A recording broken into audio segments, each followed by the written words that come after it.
gente olha para a educação hoje no Brasil e olhar um pouquinho mais para trás, para o Objetivo do Desenvolvimento Sustentável 4. A gente definiu, 194 países, e o Brasil junto, que nós íamos não só garantir o acesso de todas as crianças e jovens à escola, mas que nós íamos garantir qualidade para todos. Aqui no Brasil nós temos ilhas de excelência para alguns e baixa ou crise de aprendizagem para outros.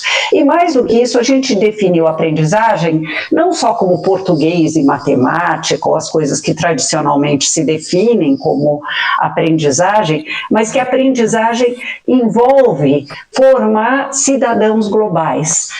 As crianças tiveram que subitamente voltar para casa, nenhum educador estava preparado para isso, e as crianças em casa com professores à distância que não foram preparados para essa tarefa, porque não deu tempo de preparar. Se eles ficam 60 dias longe da escola, isso significa que as desigualdades educacionais vão aumentar enormemente. Ações têm sido adotadas para mitigar esse risco tremendo de aumentar mais ainda a nossa desigualdade educacional. Eu acho que a grande pergunta nesse momento que está na cabeça dos pais é o seguinte: a gente pressiona as crianças ou não? Porque o que me parece é que as crianças, quando estão em ambiente escolar, a predisposição para aprender meio que se dá por osmose. Todo mundo estudando, todo mundo atento ao professor, então todo mundo está ali naquele clima de escola. Está em casa, coloca as crianças numa sensação, estou de férias. Então, o que estressa muito os pais de qualquer faixa é fazer com que eles peguem uma parte do dia deles que está ocioso para estudar. E é muita briga, e é muita confusão, e é muito estresse mesmo. Aqui em casa muda completamente, porque ficar em frente a um celular assistindo a aula dá sono e eu não consigo entender às vezes as aulas. E na escola eu entendia tudo, então para mim dificultou um pouco. Eu fico pensando que há essa tentação quase compulsiva nossa, né, de educadores e também dos pais, de tentar replicar o ambiente da sala de aula no ambiente doméstico, vão nos salvar, porque vão se rebelar. E num contexto dessa pandemia, que eu falo que é um contexto de isolamento, eu acho que primeiro a gente tem que pensar que as infâncias, elas vivem isso de formas muito diferentes. A desigualdade educacional é uma delas, mas é uma desigualdade no que diz respeito à moradia, à alimentação, à condição de trabalho das famílias. O grande desafio, né, é que link a gente faz escolas, sistemas de ensino, serão capazes de produzir com as famílias, num contexto em que muitas mães, por exemplo, estão passando por um processo enorme, né, ou de desemprego, ou de não possibilidade de viver o isolamento. E como é que ficam seus filhos, né? Eu acho que esse é um desafio imenso, né? Fruto de um processo histórico do nosso país que não se constituiu como uma república. A gente está quase embarcando no futuro. A ciência explodiu em termos de conhecimento, e tem um conhecimento acumulado e em acumulação, e cada vez aceleradamente mais acumulado, vai nos levar, vai nos catapultar para o futuro. Pode, mas a gente vai ter que acertar contas com o passado. A gente está num momento muito sério e a desigualdade pode aumentar muito. Então a realidade do pobre é muito diferente da realidade do rico. O papel dos pais não é de serem professores. Ser professor é uma profissão complexa. O papel dos pais é de educadores, no sentido mais amplo. Então é muito mais importante para os pais, nesse momento, conversarem com seus filhos sobre o que está acontecendo, esclarecer algumas coisas, ouvir as ansiedades das crianças também e organizar um ambiente de aprendizagem quando isso é possível para a criança. Com o que nós já sabemos, com os mecanismos que a gente já tem, qual a melhor resposta para garantir um pouco de aprendizagem em cada família? E aí as mais diversas coisas foram feitas. E os municípios se organizaram em torno disso. Vários deles só fizeram roteiros de estudo baseados no que já tinha sido ensinado. Mas foi um empenho muito bonito de se ver, engajamento muito forte dos professores, especialmente longe dos grandes centros.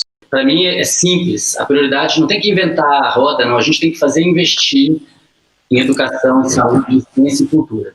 Se a gente fizer isso, o planeta vai se dar bem, mas o Brasil certamente vai sair da situação vexaminosa em que está. A gente não acertou as contas com o passado. O Brasil foi construído no lombo de escravo e de índio escravizados. E hoje as populações quilombolas indígenas estão à míngua. E as populações das favelas, das comunidades periféricas estão sofrendo muito. E a educação está simplesmente inexistente. A educação pela pedra, não pela bala. Por que a polícia continua subindo o morro e matando criança?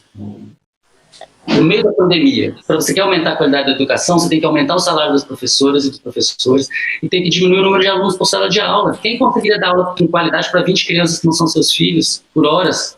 Os ricos têm que entender, ou paga muito imposto, então faz escola com o próprio dinheiro, faz museu com o próprio dinheiro. A gente precisa de uma revolução. Qualquer coisa menor do que isso, o Brasil vai continuar sendo um país extremamente injusto, violento e desigual. Os ricos, as melhores escolas mais caras do Brasil, com uma semana de pandemia, estavam tendo aula online. E os pobres? Os pobres estão fugindo da bala da polícia. Queria falar que eu estudo em escola particular. Então, em uma semana depois, as minhas aulas começaram. Só que meu primo, ele não estuda em escola particular. E demorou um mês para as aulas dele começarem. E ele ainda está com dificuldade. Ele não está tendo aulas online. Os professores só estão mandando as matérias, não estão explicando, ele tem que fazer. É muito desafiador para uma rede pública, diferentemente de uma escola, porque uma escola é ela, com o diretor com seus professores, né? E como os alunos todos têm banda larga, eles conseguem se organizar mais fácil. Numa rede pública, por exemplo, a do estado de São Paulo tem 3 milhões de alunos. Então, até organizar isso leva um tempo, lembrando que uma boa parte dos alunos dessa escola não tem acesso ao online. Então, houve uma demora compreensível dada a crise que nós estamos vivendo e nós não estamos tendo aulas de verdade preparadas para serem aulas nesse contexto. Os professores não aprenderam a fazer, não estão aprendendo ao fazer. E eu acho que esse aprendizado, se a gente construir em cima no futuro, pode construir uma escola muito diferente da que nós vivemos nesse começo de século XXI. As dificuldades, elas são imensas. A possibilidade da gente ter um salto está muito ligada também à nossa capacidade de construção de uma sociedade, de um projeto de sociedade, que ele seja pensado para todos e para todas, né, nesse país.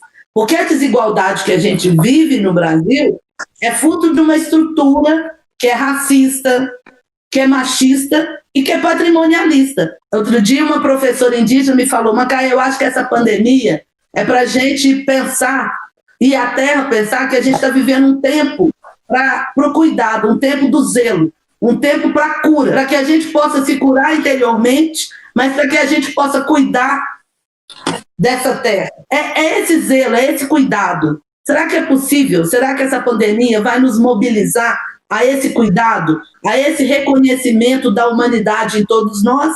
Eu acho que essa, para mim, talvez seja o grande desafio. Como fazer educação para a redução das desigualdades? Se a gente não perceber que tudo está interligado, né, a gente não vai construir uma sociedade igualitária. E a sociedade igualitária, a gente percebe nessa questão da pandemia, que ela mostrou muito bem. Para você estar bem, o outro tem que estar bem. Todos têm que estar bem.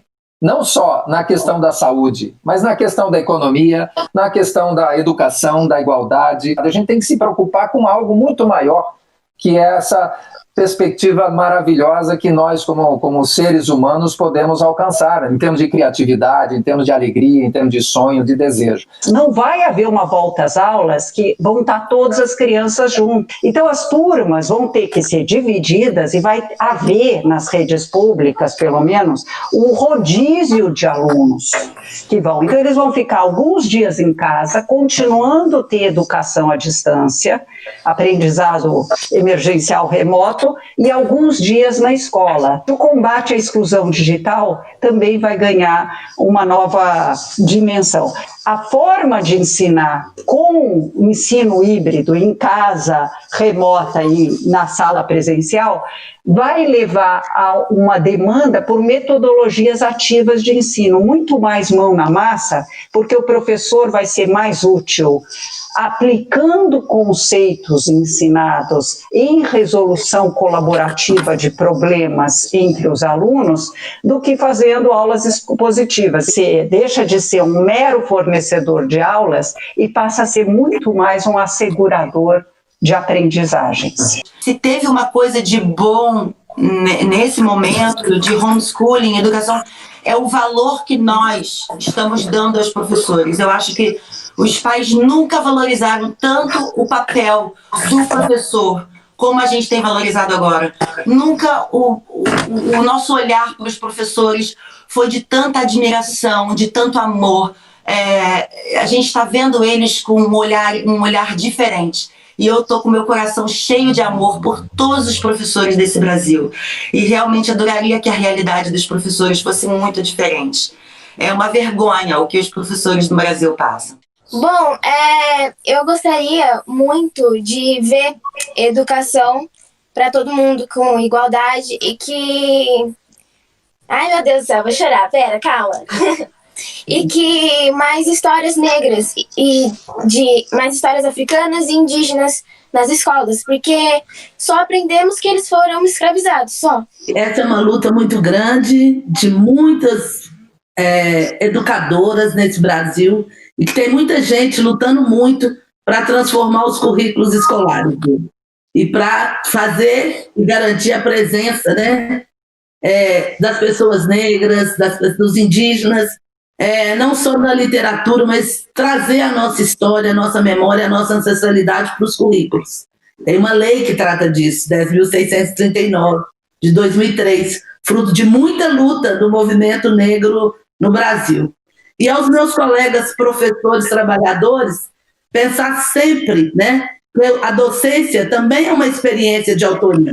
E que a gente não abra mão desse nosso lugar, dessa autoria docente, em função de uma série de materiais estrangeiros, empacotados, de outros lugares, que a gente não sabe muito bem de onde veio, que muitas vezes querem que nós sejamos meramente reprodutores. Então, eu acho que essa autoria docente, ela nunca teve tão necessária, e que a gente tem essa força de produzir coletivamente uma educação de qualidade para cada uma das crianças aí nesse nosso país. Esse é meu sonho. A pandemia nos obriga a nos reinventar continuamente, independentemente de classe social.